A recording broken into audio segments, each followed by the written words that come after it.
The wine hit his face before anyone could breathe. Red, expensive, deliberate. It dripped down his jaw, stained his collar, pooled at his feet like spilled blood.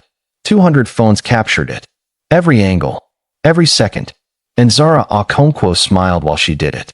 What she didn't know? The man she just humiliated in front of Seoul's elite owned the company signing the $800 million deal everyone came to celebrate. He controlled half the city's underworld. And he never, ever forgot a face. But here's the twist nobody saw coming. Not even him. Before we show you how one night of humiliation sparked a war that turned into something far more dangerous, hit that subscribe button. Because this story doesn't go where you think. And the ending? It'll wreck you. Now, let's watch it all fall apart. Dante Kong didn't flinch when the wine hit him. He stood there, silent, while the Grand Meridian Ballroom held its breath. Liquid dripped from his chin onto marble floors that cost more than most people's cars. His black suit, simple and understated, now bore a stain that looked almost artistic under the crystal chandeliers. He didn't wipe his face, didn't raise his voice, didn't move at all. He just looked at her. Zara Okonkwo stood 3 feet away, empty wine glass still in her hand, chest rising and falling with righteous anger. Her emerald dress caught the light as she trembled, not with fear, but with fury that had been building all night. "Maybe now you'll learn to stay where you belong," she said, voice sharp enough to cut glass. The crowd gasped. Someone whispered, "Oh my God, she actually did it." Dante's eyes, dark and unreadable, stayed locked on Zara's face. He studied her like she was a puzzle he'd just decided to solve. Slowly, painfully. Then he smiled. Not a friendly smile. Not even an angry one. Something worse. He reached up with 2 fingers, wiped a drop of wine from his jaw, and examined it like it was the most interesting thing in the room. "Expensive choice," he said quietly. His voice carried a Korean accent wrapped around something deeper, darker. "Chateau Margaux, 2015. About $3,000 a bottle." Zara's eyes narrowed. "I don't care if it cost 10,000. You had no right to." "To what?" Dante interrupted softly. "Stand in a room I was invited to?" "You crashed this event," Zara snapped. "Security should have stopped you at the door, but somehow you slipped through. Then you had the audacity to approach me, touch my shoulder without permission, and I asked if you needed help reaching the stage," Dante said, voice still maddeningly calm. "You dropped your phone. I picked it up. You invaded my space. I returned your property." The crowd watched like it was a tennis match. Back and forth. Tension thick enough to choke on. Ji-Eun Park appeared beside Zara, her porcelain skin flushed with secondhand anger. She looked Dante up and down with the kind of dismissal that came from years of Seoul's social hierarchy training. "Security," she called out, not even looking at Dante anymore. "Please escort this man out. He's clearly confused about where he should be."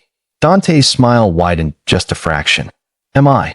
Marcus Choi, CEO of Meridian Solutions, pushed through the crowd with his wife Na Young trailing behind. His face was red. Whether from embarrassment or champagne remained unclear. "What's happening here?" he demanded. Then he saw Dante's wine-stained suit, and his expression shifted to disgust. "Did you spill on yourself?" "Jesus, this is a black tie event, not a—" "He didn't spill," someone from the crowd offered. She threw it at him. All eyes turned to Zara. She lifted her chin. "He was harassing me." "Harassing," Dante repeated, tasting the word. "Interesting accusation. Are you calling me a liar?" Zara's voice rose. "I'm calling you mistaken. You touched me without consent. I handed you your phone. After cornering me by the bar. The bar where you were standing alone, in public, at an event with 200 witnesses." Zara's jaw clenched. She hated how calm he sounded. Hated how his eyes never left hers, like he was reading something written on her soul. Hated how her skin prickled with awareness every time he spoke. Most of all, she hated that part of her wondered if she'd overreacted. No, she shoved that thought down hard. Women didn't survive in corporate Seoul by second-guessing their instincts. And her instincts screamed that this man was dangerous. She just didn't know how right she was. Marcus cleared his throat. "Sir, I think it's best if you leave. We'll have your suit cleaned, Send you compensation for. That won't be necessary, Dante said. He pulled out his phone, tapped the screen once, and slid it back into his pocket. I was leaving anyway. He looked at Zara one last time. Something flickered in his expression, too fast to name. Enjoy your celebration, Ms. Okonkwo, he said softly. I hope it's everything you worked for. Then he turned and walked toward the exit. Not rushed, not ashamed, like a king leaving a room full of jesters. Zara watched him go, something twisting in her stomach that felt uncomfortably like regret. She crushed it immediately. Ji-Yun squeezed her arm. You okay? Fine, Zara said. Just another entitled man who thinks the world owes him access to women's attention. Forget him. Ji-Yun raised her champagne glass. Tonight's about you. About us. About this company finally getting the recognition we deserve. Zara clinked glasses with her friend, trying to ignore the way her hand shook slightly. On stage, Marcus tapped the microphone. Ladies and gentlemen, sincere apologies for that disruption. Now, let's get back to why we're here. The signing of the century. Applause erupted. Music swelled. The party resumed like nothing happened. But in the elevator descending to the lobby, Dante made a phone call that would change everything. Pull the contract, he said simply. The voice on the other end hesitated. Sir, we're minutes away from signing. Everything's ready. If we pull now. I said pull it. May I ask why? Dante watched the floor numbers descend. His reflection in the polished doors showed wine staining his collar, but his expression remained perfectly neutral. Because I changed my mind. He ended the call. 30 seconds later, chaos erupted in the ballroom above. The screens went black first. All of them. Simultaneously. The presentation showcasing Meridian's future partnership, the videos of smiling executives shaking hands, the projected revenue charts. Everything vanished into darkness. Marcus froze mid-sentence. What the? Then the lights flickered. Not dramatically. Just enough to make everyone look up, confused. Someone's phone buzzed. Then another. Then a dozen more, lighting up faces around the room with blue screen glow. Nayoung grabbed Marcus's arm. Check your email. He pulled out his phone. His face went from tan to pale in 3 seconds.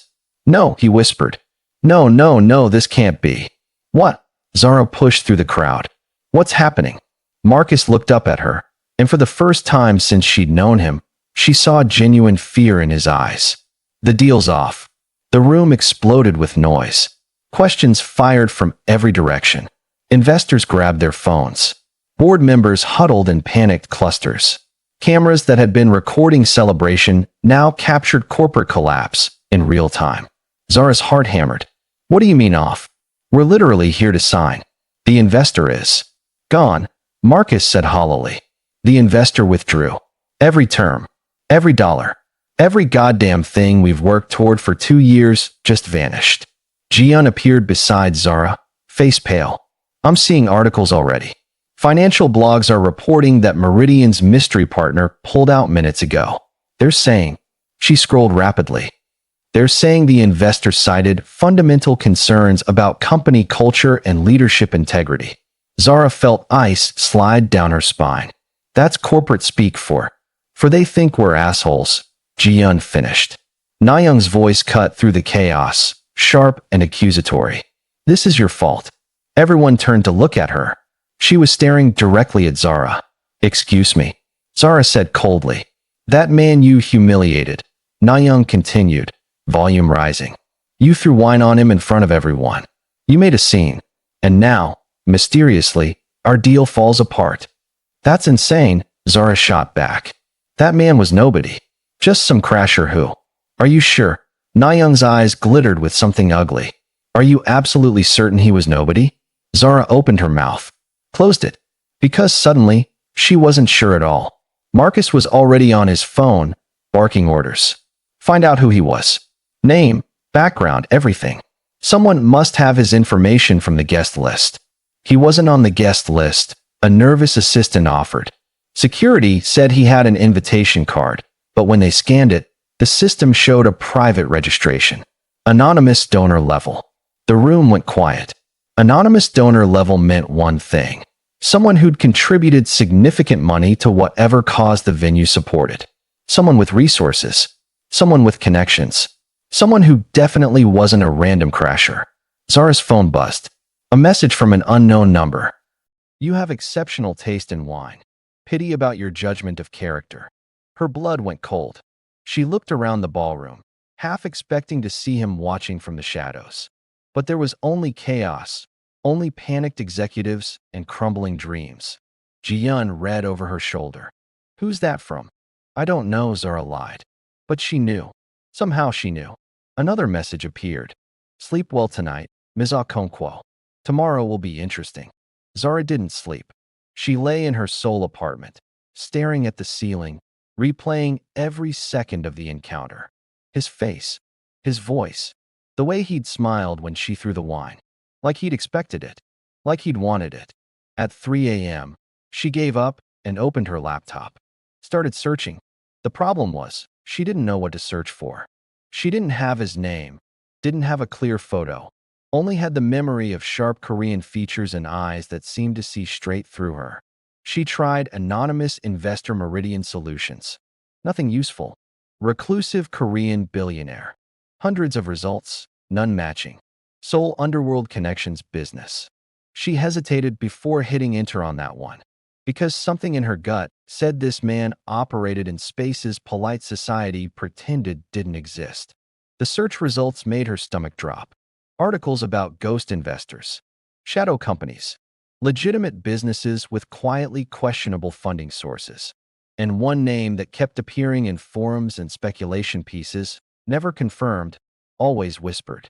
Dante Kong. No photos. No confirmed identity. Just a legend. They said he built an empire before 30. They said he controlled shipping routes, tech companies, real estate developments across Asia. They said he had connections that made politicians nervous and rivals disappear. They said he was a ghost in expensive suits. Zara clicked on a grainy photo someone had taken at a charity auction 2 years ago. The figure was blurred, turned away from the camera, but the posture was familiar. The way he held himself, like gravity, worked differently for him. Her phone rang, making her jump. Ji-yun's name flashed on the screen. Tell me you're not sleeping either, Ji-yun said without preamble. I'm researching. Same. Zara, I think we messed up. Badly. Define we. I threw the wine. Because I told you he looked suspicious. Because I said he was probably a reporter or a creep. Ji-yun's voice cracked slightly. I found something. A business forum post from 6 months ago. Someone asking about a Korean investor who specializes in hostile takeovers of companies that, and I'm quoting here, demonstrate poor ethical judgment. Zara's mouth went dry. And the response was just one name. Dante Kong. With a warning. If he's interested in your company, start updating your resume. They both sat in silence for a moment, the weight of realization crushing. It might not be him, Zara said weakly. The deal fell apart 30 seconds after he left the building. Coincidence. You don't believe that. Zara didn't. But admitting it meant admitting she'd just humiliated one of the most dangerous men in Seoul's business world. Possibly its underworld too.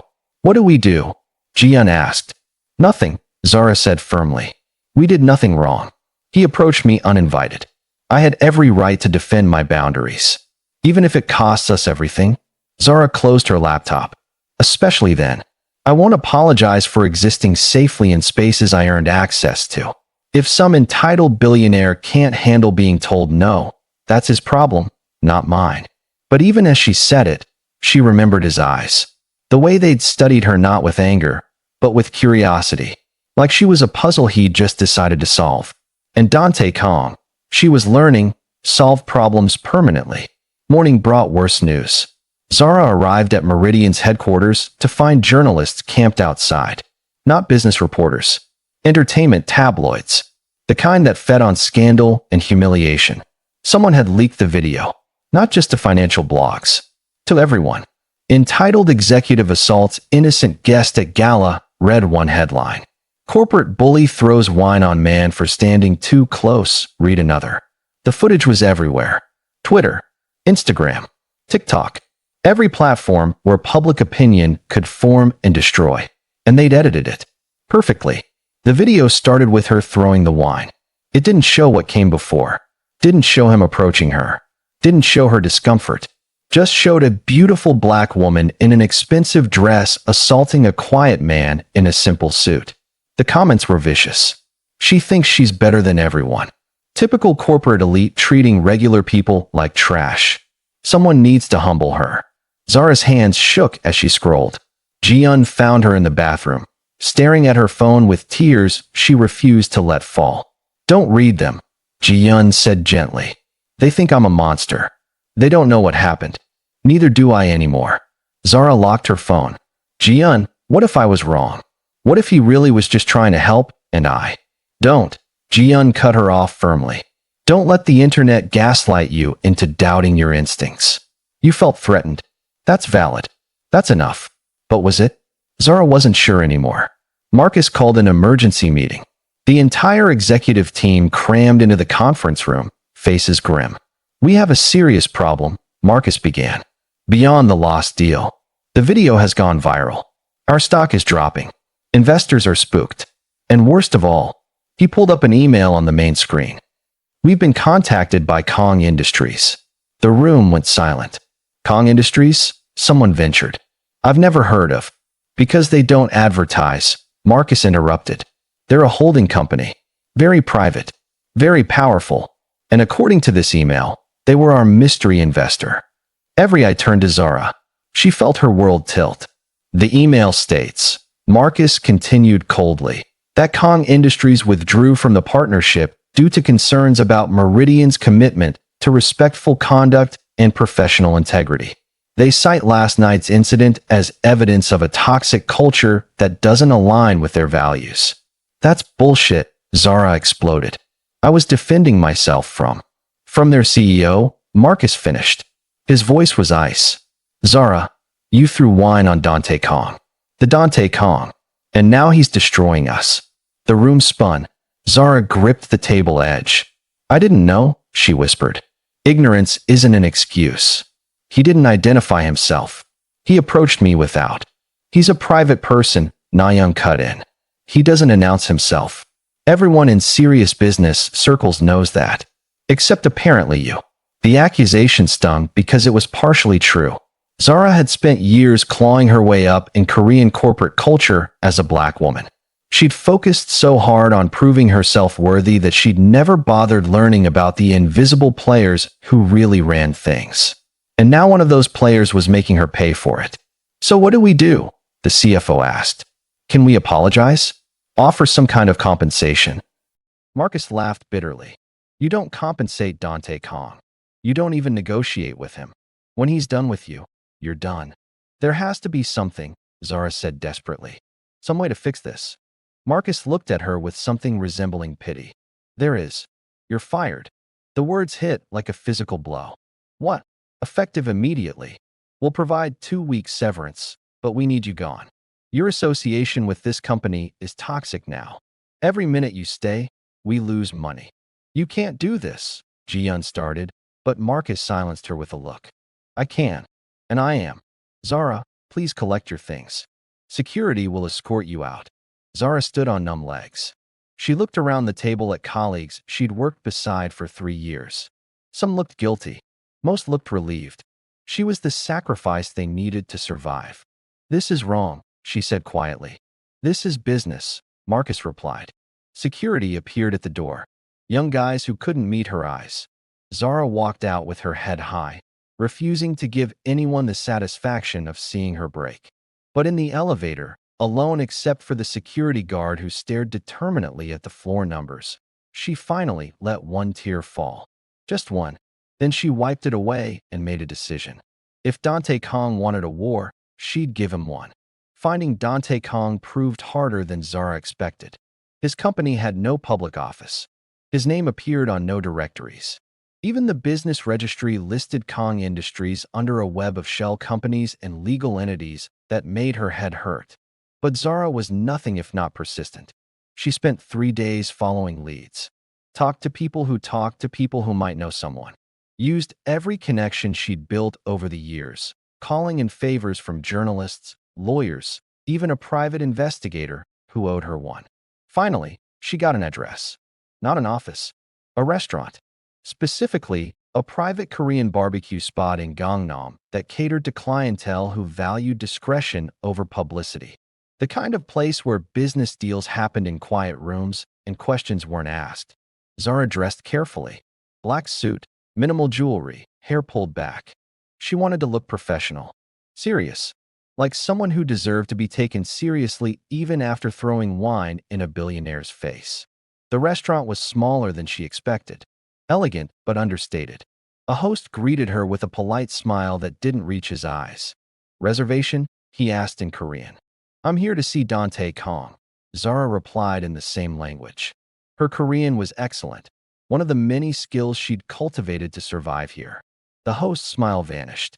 "Mr. Kong doesn't take walk-in meetings. Tell him Zara Okonkwo is here. He'll know who I am." "I'm sure he will." The answer is still no. Zara planted her feet. "Then I'll wait. You'll be disappointed. I've had a disappointing week. What's a few more hours?" She sat in the waiting area, ignoring the host's irritated glances. Other patrons came and went. Business types in expensive suits. A few women who looked like they belonged in fashion magazines. All of them were ushered to private rooms while Zara remained in the lobby like forgotten furniture. 3 hours passed. Her resolve started to crack around hour 4. Then the host's phone rang. He answered, listened, and his expression shifted to surprise. He looked at Zara with new eyes. "Mr. Kong will see you," he said reluctantly. "Room 7. Upstairs." Zara's heart hammered as she climbed the stairs. She'd prepared speeches, rehearsed arguments, planned exactly what she'd say to make him understand that she wasn't weak, wasn't sorry, but was willing to find a solution that didn't destroy innocent people's livelihoods. None of it mattered the second she walked into the room and saw him. Dante sat at a low table, jacket off, sleeves rolled to his elbows. A small grill smoked between dishes of banchan and marinated meat. He looked relaxed, comfortable, like he'd been expecting her. "Ms. Okonkwo," he said without standing. "You're persistent. I respect that. I need to talk to you," Zara said, hating how her voice shook slightly. "So talk." He gestured to the cushion across from him. "Sit.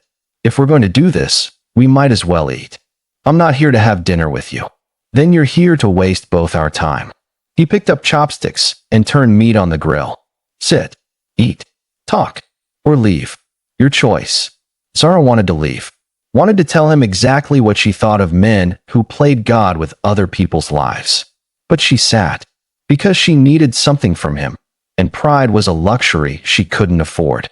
Dante watched her settle across from him. In the soft light, she looked tired. Beautiful, but tired. Her natural hair was in a different style today, smaller coils that framed her face. No makeup except something subtle around her eyes. She looked real. Human. He hated noticing. "Why did you pull the deal?" Zara asked bluntly. "Why did you throw wine on me?" Dante countered. "I told you. You made me uncomfortable. By handing you your phone. By approaching me without invitation. By standing too close. By..." She stopped, frustration flashing across her face. "You don't understand what it's like being a woman in these spaces. Especially a black woman. Every interaction is a threat assessment. Every man who gets too close is a potential problem." Dante set down his chopsticks. "You thought I was going to hurt you? I thought you might try something." "Yes. In a room full of witnesses. It happens." He studied her silently. "I suppose it does. So you understand why I reacted that way. I understand your fear. I don't understand your execution." He leaned back slightly. "You could have stepped away, called for actual security. Instead, you chose public humiliation. Spectacle over safety." Zara's jaw clenched. "Are you seriously blaming me for?" "I'm saying your reaction had less to do with fear and more to do with power." His eyes locked on hers. "You wanted to put me in my place. Demonstrate that you controlled that space, not me." Fear was the excuse. Power was the goal. The accuracy of his read made her skin prickle. Because he was right. Partially right, anyway. She had been scared. But she'd also been angry. Angry at men who thought they could approach her whenever they wanted. Angry at a world that demanded she be accessible and grateful for male attention. angry at the constant negotiation of existing while female in corporate spaces. And she'd taken that anger out on him. Maybe, she admitted quietly. Maybe you're right. But that doesn't give you the right to destroy an entire company because your feelings got hurt. Dante smiled. My feelings. That's what you think this is about. What else would it be? He picked up a bottle of soju, poured 2 small glasses, slid one across to her. Meridian Solutions was a bad investment before you threw wine on me, he said. Toxic culture, poor leadership, employees exploited while executives took bonuses. I'd already decided to walk away. You just gave me a convenient excuse. Zara stared at him. You're lying. Am I? He sipped his soju. Do some research. Look at Meridian's employee turnover rate, their lawsuit history, the NDAs they've paid out. Your company was rotting from the inside. I don't invest in rot. Then why come to the gala at all? To confirm my suspicions. Sometimes you need to see how people behave when they think no one important is watching. His eyes glittered. And your CEO treated staff like servants. Your executives ignored anyone who couldn't benefit them. The whole place reeked of entitled decay. So the wine was just confirmation. You didn't create the problem, Ms. Okonkwo. You just illustrated it perfectly. Zara felt something shift in her chest. Relief mixed with confusion mixed with anger. Then why am I the only one who lost everything? She asked. Why did you let them fire me? Why am I the scapegoat while Marcus and his wife still have their positions? Dante's expression went cold. They won't for long. What does that mean? It means I don't do half measures. He set down his glass. Meridian Solutions will collapse within a month. The investors I pulled will trigger a chain reaction. Board members will resign. Lawsuits will surface. Your former CEO will be lucky to manage a coffee shop when I'm done. And me? Zara whispered. What happens to me? Dante looked at her for a long moment. Something complicated moved behind his eyes. That depends, he said finally. On what? On whether you want revenge or justice. Zara frowned. What's the difference? Revenge is watching them suffer. Justice is making sure they can't hurt anyone else. He leaned forward slightly. Which do you want, Ms. Okonkwo? The question hung between them like a blade. Zara thought about Marcus and Nayam. About how quickly they'd thrown her away. About the other employees who'd lose their jobs when Meridian collapsed. Innocent people caught in the crossfire. She stopped. Started again. I want them held accountable. But I don't want innocent people destroyed in the process. Dante's lips curved. Interesting answer. Why? Because most people in your position would burn everything out of spite. He picked up his chopsticks again, turned meat on the grill. But you're thinking about collateral damage. About the people who can't afford to be caught in a corporate war. Is that wrong? It's unusual. He plated some meat, pushed it toward her. Eat. You look like you haven't had a decent meal in days. Zara wanted to refuse, but her stomach betrayed her with a growl. She ate. And God, it was good. They sat in surprisingly comfortable silence for a few minutes. Zara couldn't figure this man out. 1 minute he seemed like a monster. The next, he was feeding her and talking about justice like he cared. Why did you really agree to see me? She asked finally. Dante considered the question. Curiosity. About why someone would walk into the lion's den after already being bitten. He met her eyes. You have courage, Ms. Okonkwo. Possibly more than sense, but courage nonetheless. Is that a compliment? It's an observation. And what are you going to do with this observation? He smiled. I haven't decided yet. They talked for another hour. Not about business. About soul. About the city's underbelly that most people pretended didn't exist. About growing up between worlds. Being part of cultures that didn't fully claim you. Dante told her about being raised between Korea and the West, never quite fitting in either place. About building an empire in the shadows because the light wouldn't have him. Zara told him about being a black woman in Korean corporate culture, about the constant proving, the exhausting performance of being twice as good for half the recognition. By the time she left, something had shifted. She wasn't sure if she hated him anymore. Wasn't sure if he hated her. Wasn't sure what game they were playing now. But as she walked out into Seoul's neon-lit streets, her phone buzzed. A message from an unknown number. You asked what happens to you now. I'm still deciding. But it won't be boring. DK? Zara stared at the message, something hot and confusing blooming in her chest. This wasn't over. It was just beginning. 3 weeks later, Meridian Solutions collapsed exactly as Dante predicted. Lawsuits surfaced. Former employees came forward with horror stories of harassment, discrimination, wage theft. The media devoured every detail. Marcus and Na Young resigned in disgrace. And Zara watched it all from her tiny apartment, unemployed and oddly satisfied. She'd started getting job offers. Strange ones. Companies she'd never heard of reaching out with generous packages. Positions that seemed tailored exactly to her skills. All of them had one thing in common. When she researched them, they all connected back to Kong Industries eventually. She didn't accept any of them. She wasn't ready to be in Dante Kang's debt.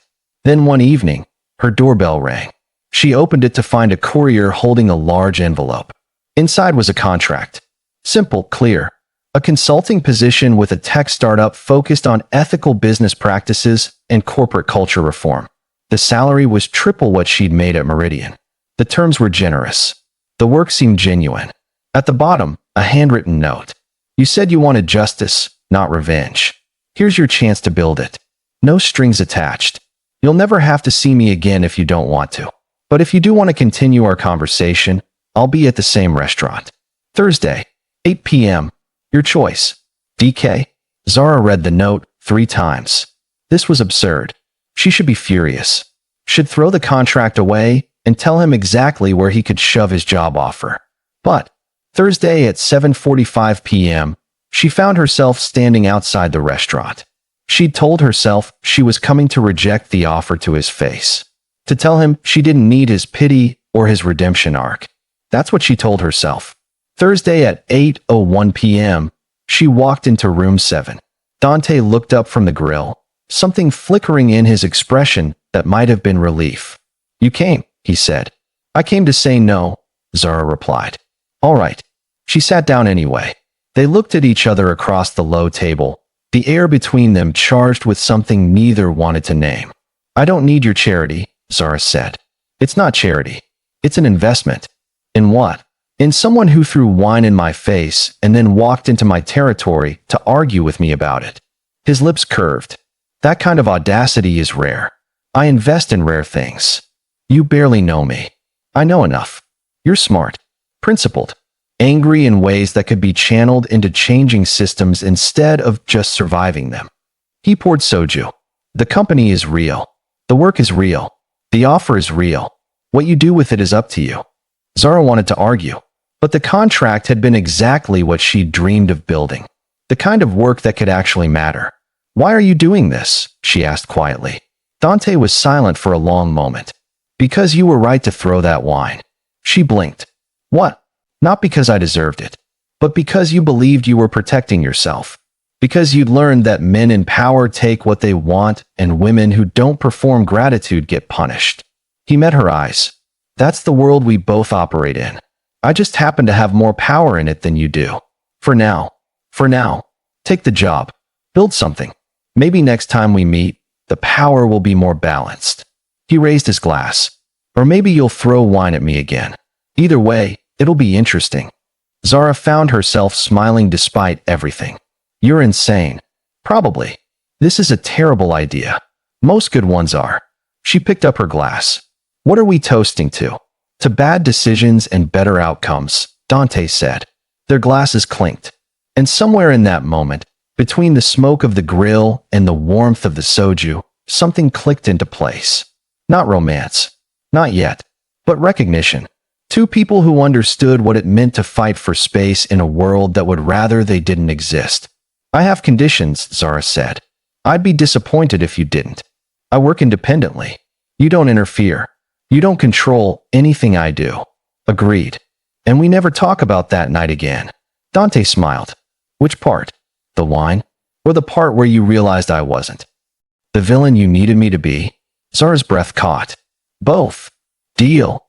He extended his hand across the table. Partners. She looked at his hand for a long moment. This was insane. She was shaking hands with a man who destroyed her former company, who operated in shadows she barely understood, who looked at her like she was a puzzle he enjoyed not solving. She should walk away, should be smart. Instead, she took his hand. His grip was firm, warm. The contact sent electricity up her arm that she absolutely refused to acknowledge. Partners, she agreed. Neither of them let go immediately. The moment stretched, loaded with things neither was ready to name.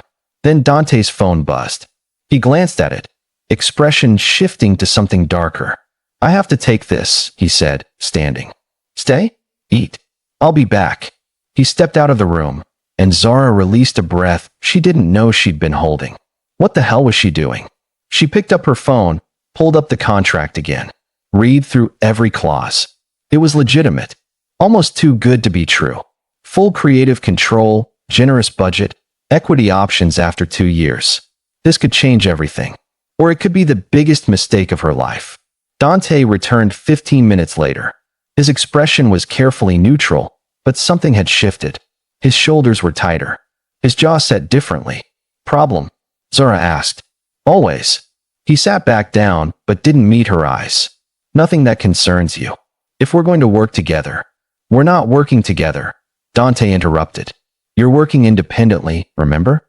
Your condition." "Right." Zara felt oddly stung by the correction. "Of course." Silence fell between them, less comfortable now. "I should go," Zara said, starting to stand. "Wait." Dante's voice stopped her. He looked up, and for the first time, she saw something unguarded in his expression. "I need to ask you something." "Okay." That night, at the gala, before the wine, he paused. "Did you feel it?" Zara's heart hammered. "Feel what?" "Like the air changed when I got close. Like something shifted." She should lie. Should protect herself. "Yes," she whispered. Dante nodded slowly. "I thought I imagined it." "What was it?" "I don't know."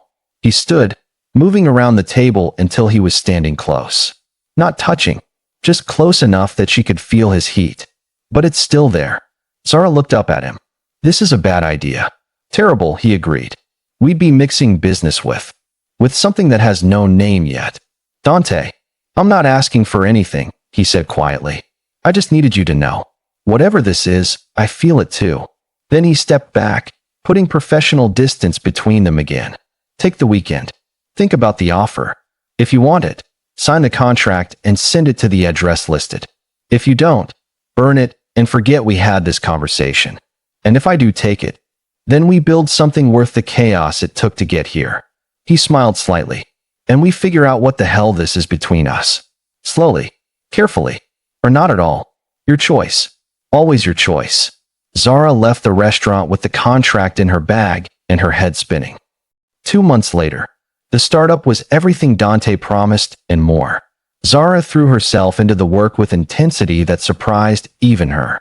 Building systems for corporate accountability, creating frameworks for ethical business practices, consulting with companies that actually wanted to change their cultures instead of just performing wokeness. It was exhausting, fulfilling, real. She barely saw Dante. He'd kept his word, stayed completely out of her business operations. She got updates through his assistant, a terrifyingly efficient woman named Min Young, who treated Zara with professional respect and nothing more. Sometimes Zara wondered if she'd imagined that night at the restaurant. The heat, the admission, the almost. Then she'd find things, small things. A coffee delivery to her office with a note. "You're working too hard. DK." Articles about business ethics sent to her email with no message, just a forwarded link. Once, a bottle of wine. Not Chateau Margaux. Something else. Something better. The note said, "For throwing, if needed. Or drinking, if preferred." She'd laughed until she cried. Jian visited her new office 3 months in, eyes wide. "This is incredible," she breathed, looking around the space. "Zara, you did it." "We did it," Zara corrected. "You helped me prep all those proposals." Still, Jian sat on the edge of the desk. "So when do I get to meet your mysterious benefactor?" "He's not my benefactor. He's an investor." "Who sends you wine?" "Once. He sent wine once. And coffee every Tuesday." "That's just." Zara trailed off. "He's checking on his investment." "Sure." Jian grinned. That's definitely all it is. Before Zara could respond, Min Young appeared in the doorway. Ms. Okonkwo, Mr. Kong is downstairs. He'd like to see you if you have time. Zara's heart did something stupid. Now, if it's convenient. It wasn't convenient. Zara looked like she'd been working for 12 hours straight, because she had.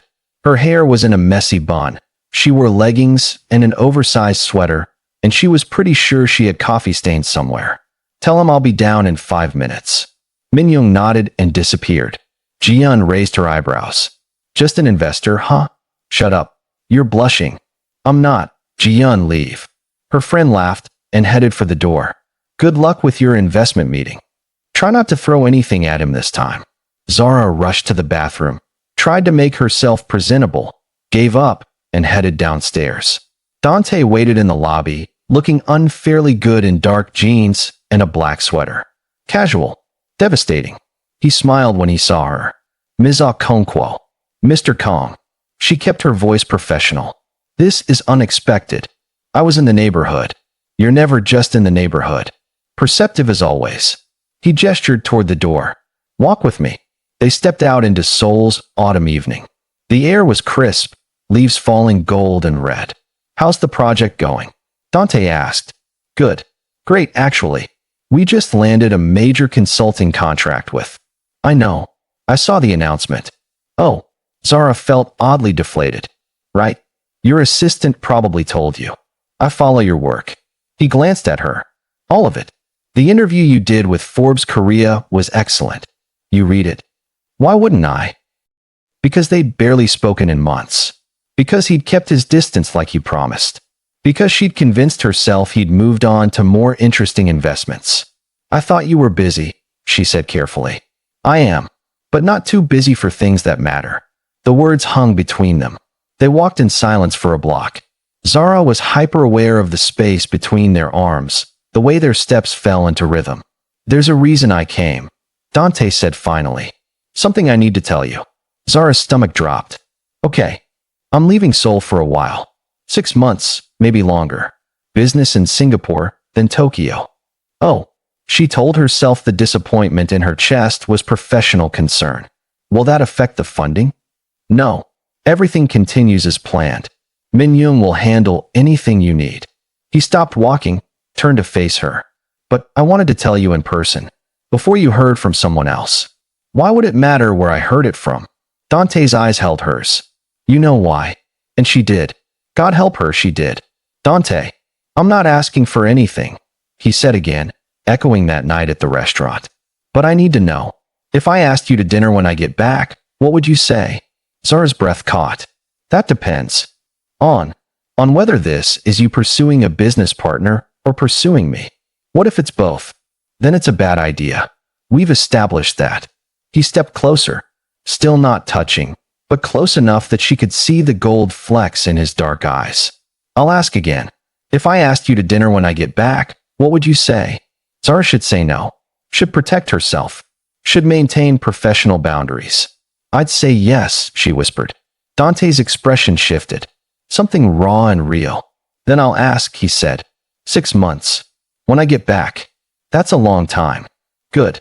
Gives us both time to think about whether we're brave enough for this. For what exactly? He smiled. For whatever terrifies us both. Then he did something unexpected. He reached out and tucked a loose curl behind her ear. The touch was gentle, brief, but it sent heat cascading through her entire body. Work hard, he said softly. Build your empire. And if you change your mind, I'll understand. He walked away before she could respond. Zara stood on the Seoul street, touching the place where his fingers had brushed her skin, wondering what the hell she'd just agreed to. 4 months later, Dante was supposed to be gone for 6 months. He came back in 4. Zara knew because Min Young mentioned it casually during a funding review. Mr. Kong returned yesterday, she said, scrolling through budget reports. He'll likely want to schedule a meeting soon. Zara's pen froze mid-signature. He's back. Yes. The Singapore project completed ahead of schedule. Oh. Zara's heart hammered. That's good. Min Young looked at her with an expression that might have been amusement. He asked me to check your schedule for Thursday evening. For a meeting? He didn't specify the nature of the appointment. Zara set down her pen. Did he say where? The restaurant. Room 7. 8 p.m. Minyoung's lips curved slightly. Same as always. Zara spent 3 days overthinking what to wear. Ji-yeon came over Wednesday night and found Zara's apartment looking like a boutique had exploded. This is insane, Ji-yeon said, surveying the damage. It's dinner, not a coronation. It's not just dinner. Then what is it? Zara sank onto her bed. I don't know. That's the problem. I don't know what this is or what I want it to be or if I'm making a huge mistake. Ji-yeon sat beside her. Do you like him? I don't know him well enough to like him. That's not what I asked. Zara was quiet for a moment. When I'm around him, I feel seen. Really seen. Not as the diversity hire or the woman who has to prove herself constantly. Just me. He looks at me like I'm a puzzle he enjoys not solving. That sounds exhausting. It is. But it's also. Zara searched for words. Exhilarating. Like standing on the edge of something dangerous and wanting to jump. Then jump. What if I fall? What if you fly? Ji-yeon squeezed her hand. Zara, you threw wine at this man, lost your job, rebuilt your entire career, and became one of Seoul's most sought-after consultants in 4 months. If anyone can handle whatever the hell this is, it's you.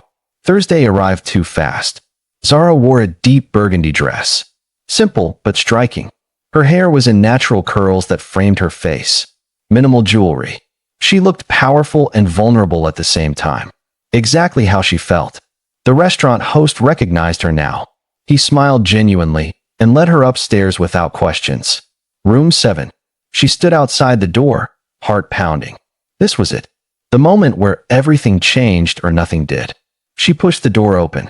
Dante stood by the window, looking out at Seoul's lights. He turned when she entered, and his expression shifted through surprise, appreciation, and something deeper. Hi, she said.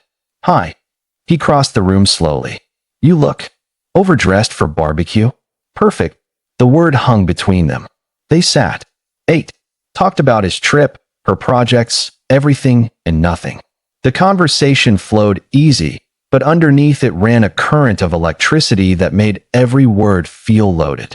Finally, after the plates were cleared and the soju bottle was half empty, Dante set down his glass. I thought about you every day, he said quietly. Zara's breath caught. Dante, let me finish. He met her eyes. I thought about you. About that night at the gala. About how you looked at me like I was dangerous. About how you walked into my space afraid and angry and brave. About how you threw wine in my face and somehow made me respect you more for it. That's not normal, Zara said shakily. Nothing about this is normal. He leaned forward. I've built an empire in shadows. I don't do relationships. I don't let people close. And then you appeared and threw everything I thought I knew about myself into chaos. I'm sorry. Don't be. I'm not. His intensity was overwhelming. But I need to know. Is this just me? This feeling like gravity shifted. Zara set down her own glass with trembling hands. No, it's not just you. Then what do we do about it? I don't know. Neither do I. He laughed softly. I've orchestrated hostile takeovers, manipulated markets, made grown men cry with a phone call. But this? You? I have no idea what I'm doing. That's terrifying. Absolutely. They looked at each other across the table, the air thick with possibility and fear. We could walk away, Zara offered. Keep it professional. Pretend this doesn't exist. We could. That would be smart. Probably. Neither of them moved. Or, Dante said slowly, we could see what happens. What if it's a disaster? What if it's not? Zara thought about the last 4 months. How hard she'd worked to prove she didn't need him. How many times she'd caught herself looking at her phone, hoping for a message. How the coffee deliveries had been the highlight of her Tuesday mornings. How empty the victory of rebuilding her career had felt without someone to share it with. I have conditions, she said finally. Dante's lips curved. Of course you do. We take this slow. So slow it's glacial. Agreed. You don't use your power to control or manipulate me. Never. And if either of us wants out, we walk away clean. No revenge. No destroyed careers. Just done. Something flickered in Dante's eyes. That one might be harder. I don't walk away from things cleanly. Then learn. Zara held his gaze. Because I won't be owned. Not by you. Not by anyone. I don't want to own you, Zara. He said her name like a prayer. I want to see where this goes when two people who don't trust easily decide to try anyway. She stood, walked around the table until she was standing in front of him. Then try, she said softly.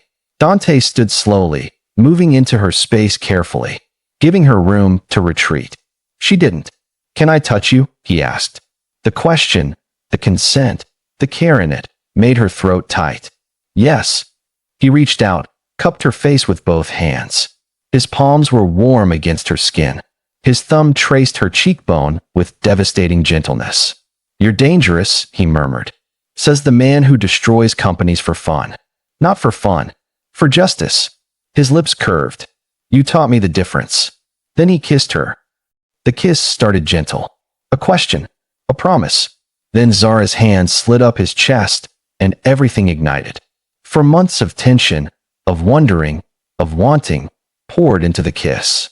Dante's control fractured. His hands moved to her waist, pulled her closer, like he couldn't stand the space between them. Zara kissed him back with equal hunger, equal need. She'd forgotten what it felt like to want someone this much, to feel chosen rather than convenient. When they finally broke apart, both breathing hard, Dante rested his forehead against hers. Glacial pace, he murmured. You said glacial. I did. Zara's voice was unsteady. We should probably stop. Probably. Neither of them moved. Your place or mine? Dante asked. Zara pulled back to look at him. That's not slow. You're right. He stepped back, running a hand through his hair. You're absolutely right. They stood there, the air between them charged with unfulfilled want. I should go, Zara said. You should. She made it to the door before turning back. Dante. Yeah. Same time next week? His smile could have powered the city. I'll be here. 6 weeks later. Slow was harder than either of them expected. Dinners turned into long walks through Seoul's neighborhoods. Conversations stretched into early morning hours. They learned each other in increments. Favorite books, childhood scars, dreams that kept them awake at night. Dante told her about growing up between worlds, never quite Korean enough, never quite Western enough. About building power because belonging was never offered. Zara told him about fighting for space in rooms that didn't want her. About the exhaustion of being a first, a token, a symbol instead of just a person. They didn't sleep together. The tension was exquisite torture. Then everything changed on a Tuesday. Zara was in her office when Min Young appeared, face pale. We have a problem. What kind of problem? Someone leaked information about Mr. Kang's business dealings. Not the legitimate side. The other side. Zara's blood went cold. How bad? Bad enough that prosecutors are asking questions. Bad enough that it could bring down everything. Does he know? He's the one who sent me. He wants to see you. Zara found Dante in an office she'd never visited, surrounded by lawyers and documents. He looked up when she entered, and the raw fear in his eyes stopped her heart. Everyone out, he said quietly. The room emptied fast. Tell me, Zara said. Someone from my past. Someone I thought was buried. Dante's voice was flat. They're threatening to expose everything. Every deal, every shadow transaction, every line I've crossed. If it goes public, I don't just lose my business. I lose my freedom. What do you need? I need you to distance yourself. Immediately. He handed her a document. Sell your stake in the company. Use this exit clause. Walk away clean. Zara looked at the paper. Looked at him. No. Zara. No. She set the document down. You don't get to make that choice for me. If you stay, this touches you too. Your reputation, your company, everything you've built is mine to risk. She crossed her arms. What else? Dante stared at her. What? You said someone from your past is threatening you. What do they want? Money? Power? What's the play? It doesn't matter. I won't let you. Dante Kong. She moved closer. We made a deal. We face things. We don't run. Now tell me what the hell is happening so I can help you fix it. Something broke in his expression. You shouldn't want to help me. But I do. Why? Because you're mine. The words came out fierce, possessive. and I protect what's mine. The kiss this time was different. Desperate. Raw.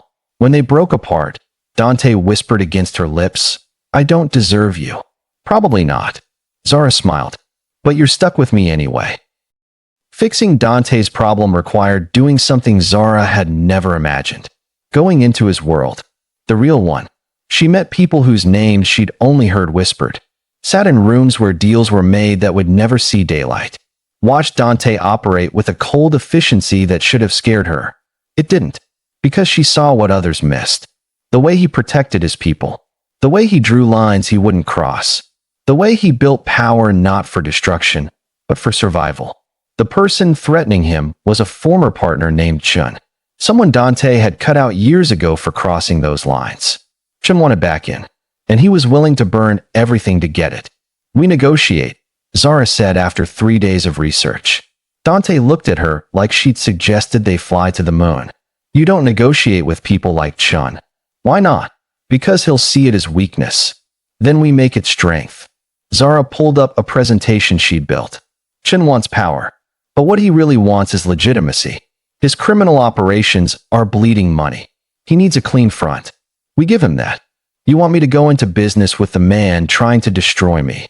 No. I want us to offer him a path that doesn't end in mutual destruction. She clicked through slides.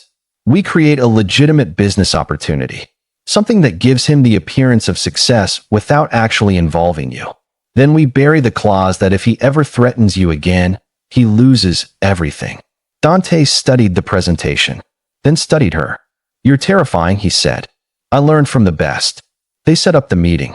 Chun arrived with his usual arrogance, expecting Dante to beg. He didn't expect Zara. She laid out the proposal with clinical precision, showed him the numbers, explained the benefits, made it clear that this was a one-time offer. And if I refuse? Chun asked. Then we release this, Zara said calmly, sliding a folder across the table. Chun opened it. His face went pale. You've been embezzling from your own operations, Zara continued. Your partners would be interested to know where the money went. Switzerland is lovely this time of year. Shame about the girlfriend you've been hiding there. Chun looked at Dante. You did this. No, Dante said. She did. I just watched. Zara leaned forward. Take the deal, Mr. Chun. Build something legitimate. Or lose everything, including things you didn't know could be taken. Your choice. Chun took the deal. When they left the meeting, Dante pulled Zara into an empty conference room and kissed her like she'd saved his life. That was incredible, he breathed against her lips. I told you. I protect what's mine. Zara, don't. She pulled back to look at him. Don't say you don't deserve it. Don't say I should run. I'm here. I'm choosing this. I'm choosing you. Dante's eyes were suspiciously bright. Why? Because you saw me first, she said simply.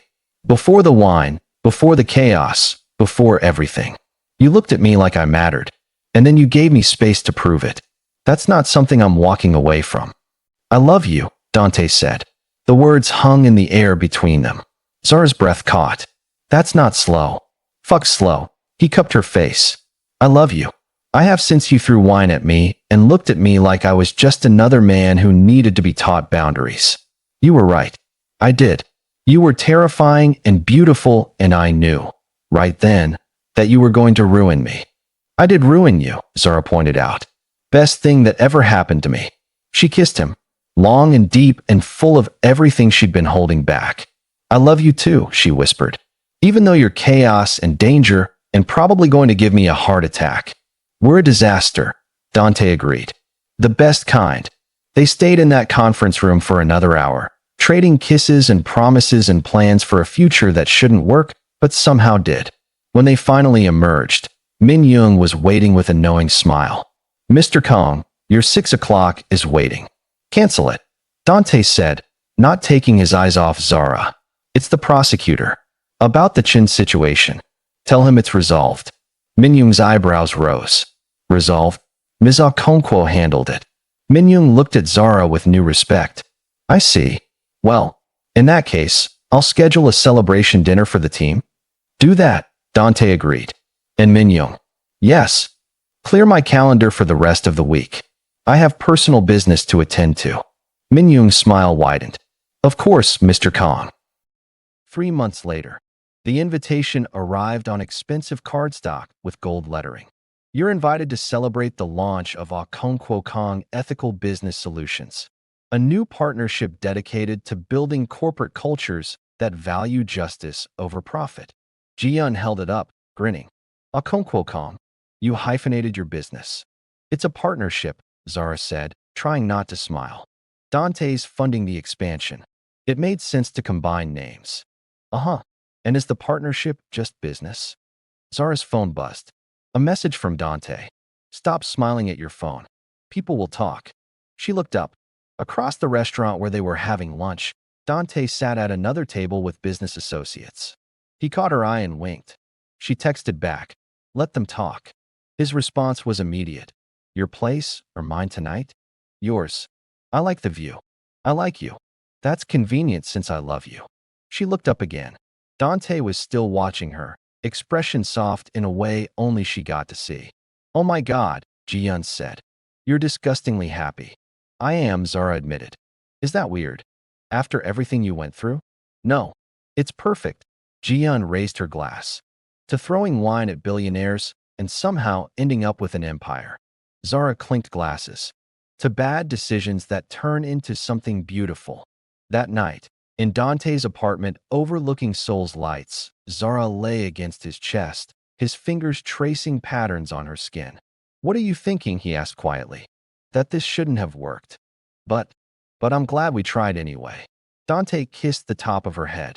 For what it's worth, I'm glad you threw that wine. Really, changed my life. Mine too. She propped herself up to look at him. Who would have thought the worst night of my life would lead to the best thing? Sometimes chaos creates something worth keeping. Is that your way of saying you're keeping me? You're the one who said I'm yours. His eyes glittered. Works both ways, Ms. Okonkwo. She kissed him, slow and deep and full of promise. Outside, Seoul glittered. Inside, two people who'd started as enemies and become something infinitely more complicated held each other and planned futures that terrified and thrilled them. It wasn't perfect. Dante still operated in shadows sometimes. Zara still had to fight for space in rooms that resisted her. They argued about methods, about boundaries, about how much darkness could exist alongside light. But they fought fair. They protected each other. They built something real from the wreckage of that first terrible night. And sometimes, when they hosted parties at their new joint office space, Dante would bring out a bottle of Chateau Margaux and raise a toast. To wine stains and second chances, he'd say. To men who learn their lesson, Zara would add. To women who teach it, Dante would finish. And everyone would drink, not knowing the full story. Not understanding how wine spilled in anger became the foundation for something neither of them expected. Love built from chaos. Trust earned through fire. Two people who learned that sometimes the person who ruins your life is the one who makes it worth living. 6 months after the launch, Zara's phone rang with an unknown number. She almost didn't answer. Then something made her pick up. Ms. Okonkwo. A woman's voice. Unfamiliar. Yes. This is Sarah Chun. I'm calling because I saw your company's work in business ethics. I need help. My husband. She paused. My husband was the man you negotiated with. The one threatening Mr. Kong. Zara's blood went cold. What about him? He's gone.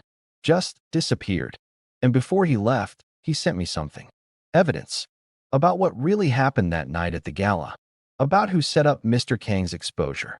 I don't understand. It wasn't my husband. Sarah's voice shook. He was the scapegoat. Someone else orchestrated everything. And Ms. Okonkwo? That someone knows you. Knows you well. The line went dead. Zara sat frozen, the phone still against her ear. Across the room, Dante looked up from his laptop. Everything okay? She opened her mouth to tell him. Then her email pinged. A message from an account that shouldn't exist. From a company she'd worked for over a year ago. From Marcus Choi. The subject line read, Did you really think I'd let you win? Zara looked at Dante. At the life they'd built. At everything she'd thought was settled. Dante, she said slowly. We have a problem. His expression shifted. That cold, calculating look she'd seen him use on enemies. Tell me. And as she began to explain, as the pieces fell into place, they both realized the same thing. The war wasn't over.